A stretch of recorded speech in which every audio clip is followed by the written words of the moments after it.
వృశ్చిక రాశి వారికి ఈ సంవత్సరం చాలా బాగుందని చెప్పొచ్చు. సంవత్సరం ప్రథమార్థంలో ఖర్చులు అధికంగా ఉంటాయి కాబట్టి రాశివారు ఖర్చుల విషయంలో ఆచితూచి వ్యవహరించాలి. గురువు అష్టమ స్థానంలో ఉన్నారు. గురువు అష్టమ స్థానం మంచిది కాదు.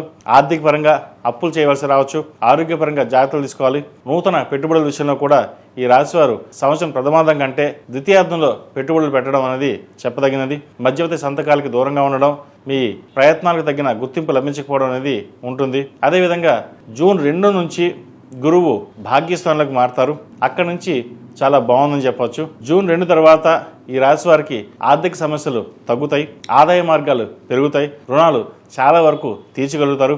ఉద్యోగపరంగా పదోన్నతి లభిస్తుంది. ట్రాన్స్ఫర్ కోసం ప్రయత్నం చేస్తున్న వారికి ట్రాన్స్ఫర్ ఉంటుంది. నూతన కాంట్రాక్టులు లభిస్తాయి. శని మీకు అనుకూలంగా ఉండడం వల్ల శత్రువులు మీపై ప్రభావం చూపలేరు. అదేవిధంగా అక్టోబర్ 31 తర్వాత దశమ స్థానంలో గురువు సంచారం ఇంకా బాగుంటుందని చెప్పొచ్చు.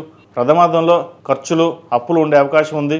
సాధ్యమైనంత వరకు అప్పులకి దూరంగా ఉండడం, ఆరోగ్యపరంగా జాగ్రత్తలు తీసుకోవడం చెప్పదగిన సూచన.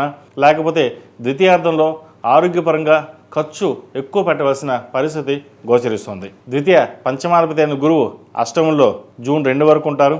భాగ్యస్థానంలోకి గురువు ఉచ్చిపట్టి ఉండడం వల్ల కొన్ని శుభకార్యాలు చేయగలుగుతారు. సంతాన అభివృద్ధి బాగుంటుంది. సంతానంలో ఒకరికి ప్రభుత్వ పరంగా ఉద్యోగం వచ్చే అవకాశం గోచరిస్తోంది. ఎప్పటి నుంచో మీరు కన్న కళలు ఈ సంవత్సరం నెరవేరుతాయి.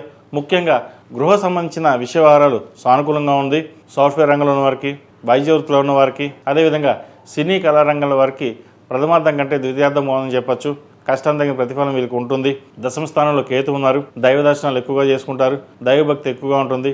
ప్రతిరోజు ప్రతినిత్యం హనుమాన్ చాలీసా పఠించడం, అదేవిధంగా గణపతి స్వామివారికి గకారక అష్టోత్తరంతో గరికతో పూజించడం చెప్పదగిన సూచన. అదేవిధంగా ఈ రాశిలో జన్మించిన విద్యార్థులకు విద్యాపరంగా చూసుకున్నట్లయితే శని 5వ ఇంట్లో ఉన్నారు కాబట్టి విద్యార్థులు కష్టపడితే కానీ ఫలితం అనేది దక్కుతుంది.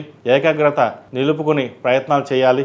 విదేశీ విద్య కోసం ప్రయత్నం చేస్తున్న వారికి జూన్ 2 తర్వాత మంచి అవకాశాలు కలిసి వస్తాయి. విదేశాల్లో ఉన్నవారికి ఉద్యోగ ప్రయత్నాలు ఏదైతే చేస్తున్నారో మార్చి తర్వాత మంచి ఉద్యోగం వచ్చే అవకాశం గోచరిస్తుంది. ఈ రాశిలో జన్మించిన స్త్రీలకు ఈ సంవత్సరం ప్రథమార్థం కంటే ద్వితీయార్థం బాగుంటుంది. వృత్తి వ్యాపారాలు బాగుంటాయి. అయితే ప్రథమార్థంలో ఆరోగ్యరీత్యా కొన్ని జాగ్రత్తలు తీసుకోవాలి. వ్యాపారం అంతంత మాత్రంగా ఉంటుంది. ఉద్యోగం పర్వాలేదు అనిపిస్తుంది. మీరు కష్టం తగిన ప్రతిఫలం మటుకి ప్రస్తుతం ఉండదు. మార్చి తర్వాత కొంత మంచి ఫలితాలు ఉండే అవకాశం లేకపోలేదు. ఈ రాశివారు ప్రతినిత్యం సుబ్రహ్మణ్య స్తోత్రం పఠించడం, సుబ్రహ్మణ్య పాశుపత హోమం చేయించడం చెప్పదగినది.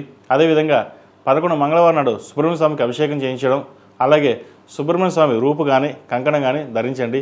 మంచి ఫలితాలు సాధించగలుగుతారు.